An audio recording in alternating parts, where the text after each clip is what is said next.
أيها الذين آمنوا صلوا عليه وسلموا تسليما.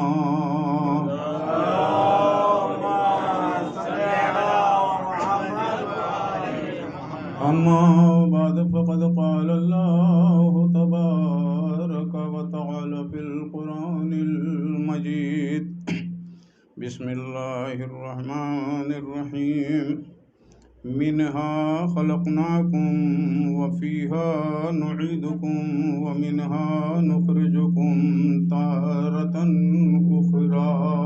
صلوات.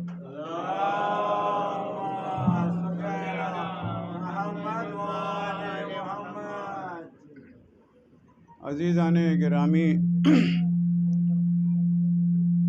قرآن خداوند عالم قرآن مجید میں ارشاد فرما رہا ہے کہ ہم نے تم کو زمین سے خلق کیا اور پھر اسی زمین میں پلٹائیں گے اور پھر دوبارہ اسی زمین سے نکالیں گے. نعرہ صلوات.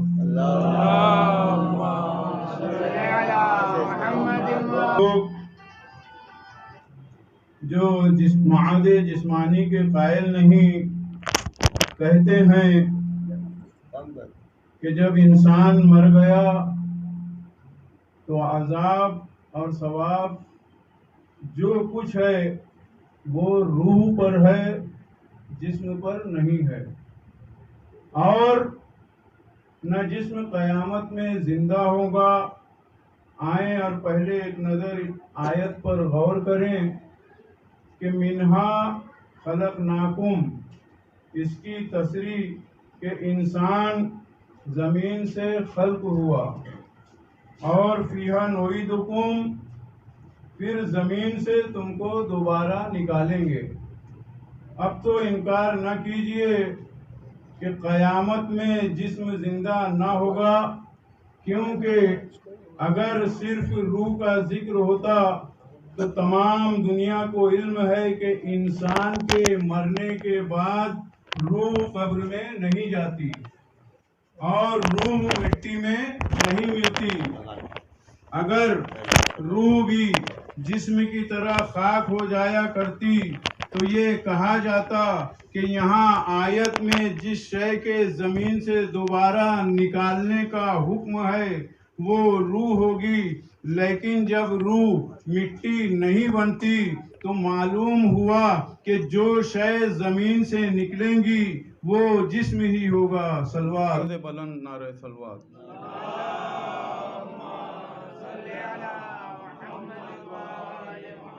تو جو شے زمین سے نکلے گی وہ جسم ہی ہوگا. تو ہم مانیے گا کہ قیامت میں جسم و روح دونوں ہوگی.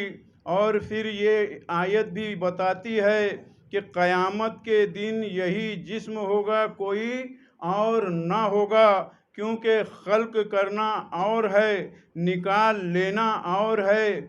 ایک مثال کہ ایک دوا جو تیار شدہ کسی مقام پر نہیں ہے، اس کے واسطے آپ حکم دیں گے کہ بنا دو، اور جو دوا پہلے سے تیار کر کے کسی بوتل کے اندر بھری گئی ہے اس کے واسطے آپ فرمائیں گے کہ نکال لو.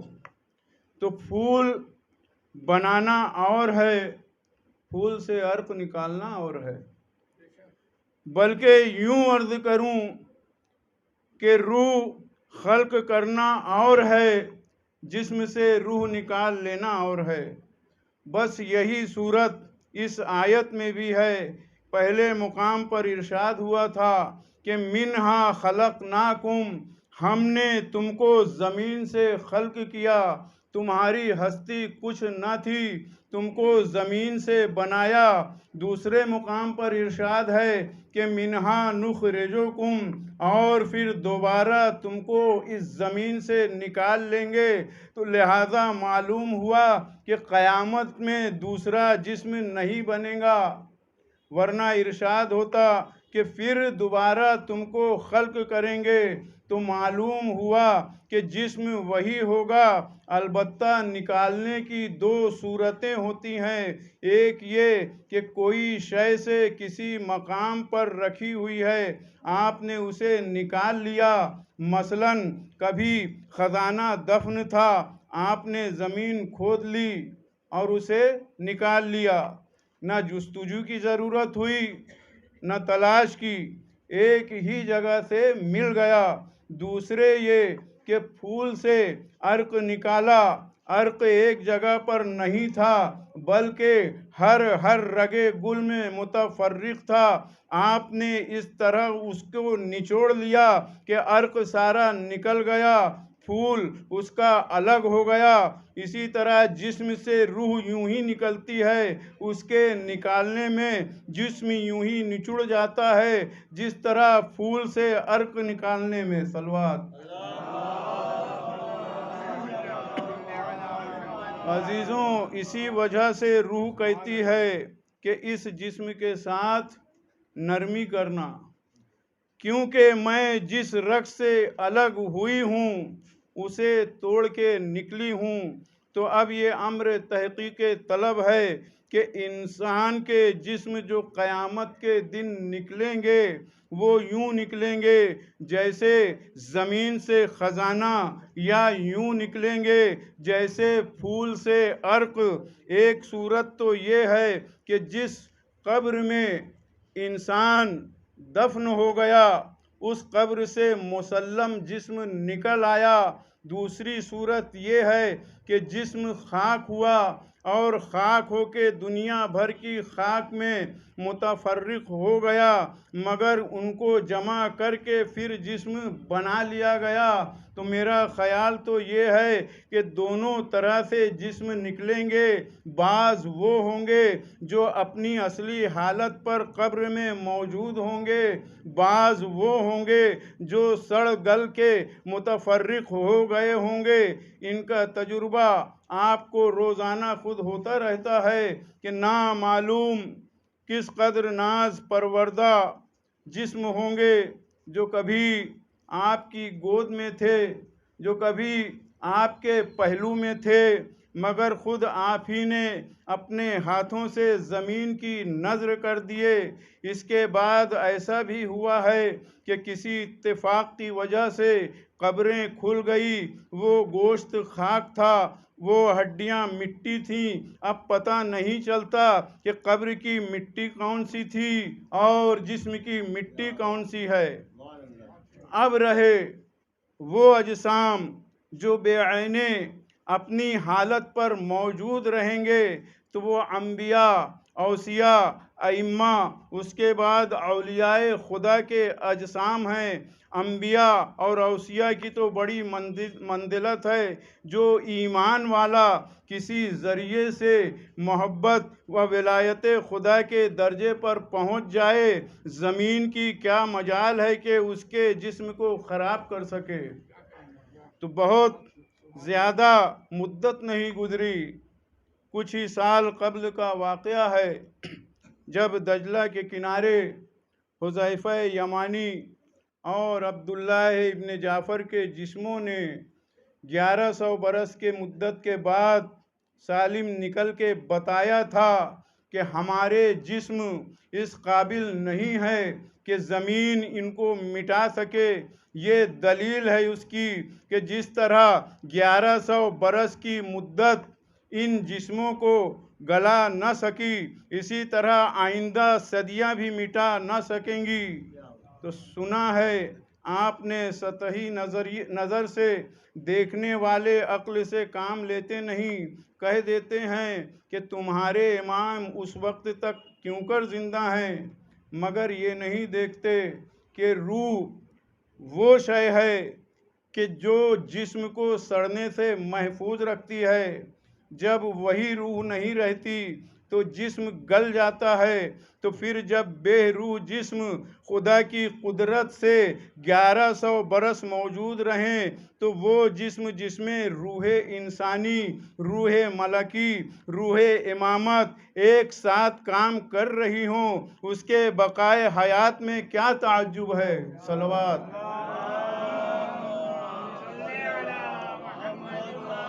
تو لہٰذا انکار نہ کیجئے کہ زندہ نہیں رہ سکتے۔ بہرحال معلوم ہوا کہ جسموں کا قبروں سے نکلنا دونوں طریقوں سے ہوگا۔ اب اگر آپ یہ فرمائیں کہ جب خاک کے ذروں میں جسم کے ذرے مل گئے تو منتخب کیوں کر ہوں گے، تو بے شک یہ انتخاب آپ کی نظر کے واسطے مشکل ہے، لیکن خلاق عالم کی نظر نہ پہچانے یہ تسلیم کرنے کے قابل نہیں۔ تو ہمارے فہم کی کمی ہے کہ ہم خالق کی ہر بات کو اپنی باتوں سے قیاس کر کے سمجھنا چاہتے ہیں کہ یہ کام ہم نہیں کر سکتے تو خدا بھی یہ کام نہیں کر سکتا، تو یہ بات ہم سے نہیں ہو سکتی تو خدا سے بھی نہیں ہو سکتی۔ مگر حضور والا قیامت یہ ہے کہ اگر وہ آپ ہی کی طرح ہوتا تو بندہ ہی نہ ہوتا، پھر خدا کیوں ہوتا؟ تو آپ کی ہستی کیا، آپ کا علم کیا، آپ کی قدرت کیا، مگر نہیں جو ہمیں نہیں معلوم وہ خدا کو بھی نہیں معلوم، جسے ہم نہیں پہچانتے اسے خدا بھی نہیں پہچانتا۔ تو اے جناب، اس میں کسے شبہ ہو سکتا ہے کہ آپ انسان ہیں اور ضرور ہیں، مگر آج تک آپ اپنے ہی کو نہیں جانتے، تو پھر کہیے خدا کو بھی نہیں جانتے۔ اگر جانتا نہ تھا تو بنایا کیوں کر؟ حد یہ ہے کہ آپ تو اس قدر بھی نہیں پہچانتے جس قدر جانور پہچانتا ہے۔ آپ نے لاکھوں جانور دیکھے ہوں گے، مگر غور کریں کہ ایک جانور دوسرے جانور میں فرق کیا ہے، آپس میں ان کا امتیاز کیا ہے، تو کچھ سمجھ میں نہ آئے گا۔ لیکن کوئی امتیاز نہیں، کوئی شناخت نہیں، کوئی پہچان نہیں، تو وہ جانور خود آپس میں ایک دوسرے کو کیوں کر پہچانتے ہیں؟ تو معلوم ہوا کہ آپ کی قوت شناخت جانور سے بھی کم ہے، لہذا آپ نہ پہچان سکیں کہ قبر کی مٹی میں جسم کے ذرے کس قدر ہیں، تو نہ فرمائیے کہ خدا بھی نہیں پہچانتا۔ دیکھیے، آپ نے کبھی ملاحظہ فرمایا ہے کہ معدن سے سونا کیوں کر نکلتا ہے؟ یہ صورت نہیں ہوتی کہ کھودا اور سونے کے ڈلے اچانک نکلے اور لے آئے، جی نہیں، وہ مٹی ہوتی ہے جس میں سونے کے ذرے اس طرح ملے ہوتے ہیں جیسے بالوں میں چمکدار ذرے۔ مگر ان ذروں کی شناخت کسے ہوتی ہے؟ اسے جس کی آنکھوں میں بصارت ہو، لیکن اگر آنکھوں میں نور ہی نہ ہو یا کمزور ہو تو پھر وہ نہیں سمجھ سکتا کہ اس مٹی میں سونے کا ذرہ کون سا ہے۔ مگر اس کمزور بصارت والے کو یہ حق نہیں ہے کہ آپ پر اعتراض کریں کہ میں نہیں دیکھتا تو تم کیوں کر دیکھ لوں گے۔ آپ کی بصارت معدن کی مٹی میں سونے کے ذرے کو پہچان لیتی ہے، نگاہ قدرت ہر مٹی میں جسم کے ذرے پہچان لیتی ہے۔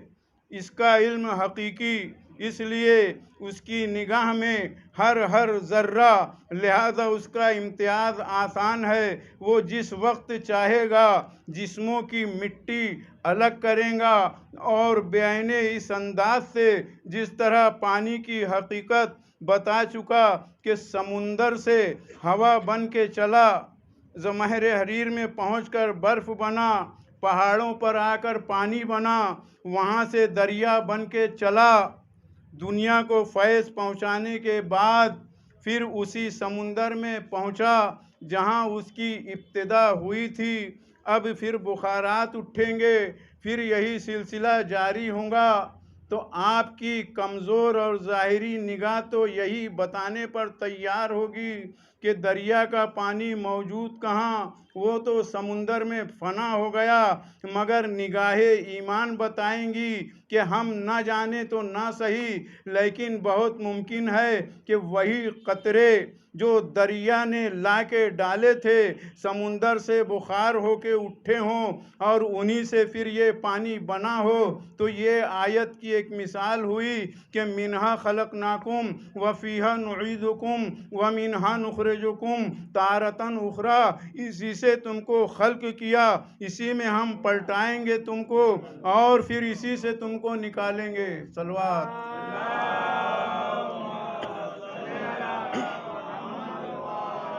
تو جہاں اس انتظام قدرت کو دیکھتے ہوئے آیت کا مطلب سمجھ میں آیا، وہاں آیت پر نظر کرتے ہوئے تناسخ کا بطلان بھی ثابت ہوا۔ جو لوگ تناسخ کے قائل ہیں وہ قرآن اور وہ لوگ قرآن اور ان کی رد کر رہا ہے کہ میں چند جملے میں اسے بیان کر دوں کہ تناسخ کا مطلب کیا ہے۔ اس کا مطلب یہ ہے کہ لوگ کہتے ہیں کہ خدا نے ہم کو خلق کیا اور ہم نے دنیا میں آ کر اچھے برے کام سبھی کچھ کیے، تب ان کی جزا کوئی ہونی چاہیے۔ جو لوگ اچھے ہیں ان کا کوئی انعام ہو، جو اشخاص گناہ کریں ان کی کوئی سزا ہو۔ اس سزا و جزا کے واسطے وہ لوگ اس بات کے قائل ہوئے کہ جو شخص اچھا کام کرتا ہے اس کی روح مرنے کے بعد دوبارہ پھر دوسرے جسم میں ڈالی جاتی ہے۔ یہاں اس روح کو اس کی گزشتہ زندگی کے بہترین کاموں کی عمدہ سے عمدہ جزا دی جاتی ہے اور وہ شخص اس دوسری زندگی کو راحت سے آرام سے بسر کرتا ہے۔ تو اب اگر اس زندگی میں بھی اس نے عمدہ کام کیے تو تیسری زندگی بھی بہتر گزریں گی، اور اگر برے کام کیے تو اب کی مرتبہ اس کی روح ایسے جسموں میں ڈالی جائیں گی جہاں اس کو اذیت و تکلیف ملے۔ تو اس کا نتیجہ ہے کہ کبھی آدمی کی روح جانور میں، کبھی جانور کی روح آدمی میں ڈالی جاتی ہے۔ مثلاً زید نے اپنی زندگی برے کاموں میں گزار دی، اب مرنے کے بعد ممکن ہے کہ اس کی روح کسی ایسے جانور میں ڈالی جائے جہاں وہ انتہائی اذیت سے زندگی بسر کرے۔ تو اب جبکہ جانور بنا اور اس کی گناہوں کی صورت کفارہ ہو گئی، اور پھر روح انسان میں آئے گی، اس صورت سے ہمیشہ عذاب و ثواب ملتا رہے گا یہاں تک کہ قیامت آئے۔ تو آیت قرآن نے بتا دیا کہ خدا جسموں کو مٹی میں ملانے کے بعد پھر زمین ہی سے نکالے گا۔ اگر نخلے کو کہا گیا ہوتا تو ممکن تھا کہ شبہ کیا جاتا دوسرے جسم خلق کیے جائیں گے، مگر جب قرآن نے آواز دی کہ نخرجو فرمایا تو معلوم ہوا کہ اسی جسم کے متفرق اجزاء جمع کیے جائیں گے، اس لیے میں اسے حق نہیں مانتا اور نہ اس کی اصل ہے۔ لیکن اس میں شبہ نہیں کہ بعض اسی دنیا میں ایسے گزرے ہیں جن کو دیکھ کر ظاہر ہوتا تھا کہ ان میں درندوں کی روحیں کام کر رہی ہیں۔ بعض انسان تو ایسے بھی گزرے ہیں جن کی سیرت جانوروں سے بھی بدتر تھی، جن کے لیے قرآن کا ارشاد تھا انہم الا کالانعام بل ہم اضل سبیلا، وہ تو بالکل جانوروں کی طرح ہیں بلکہ جانوروں سے بھی بدتر۔ اور اگر آپ ایسے حیوان نما انسانوں کو دیکھنا چاہتے ہوں تو ان کی سب سے بڑی تعداد کربلا کے میدان میں نظر آئے گی۔ صلوات۔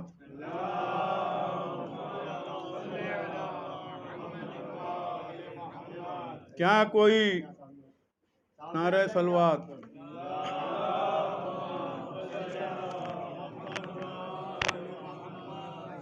نعرہ صلوات کرو۔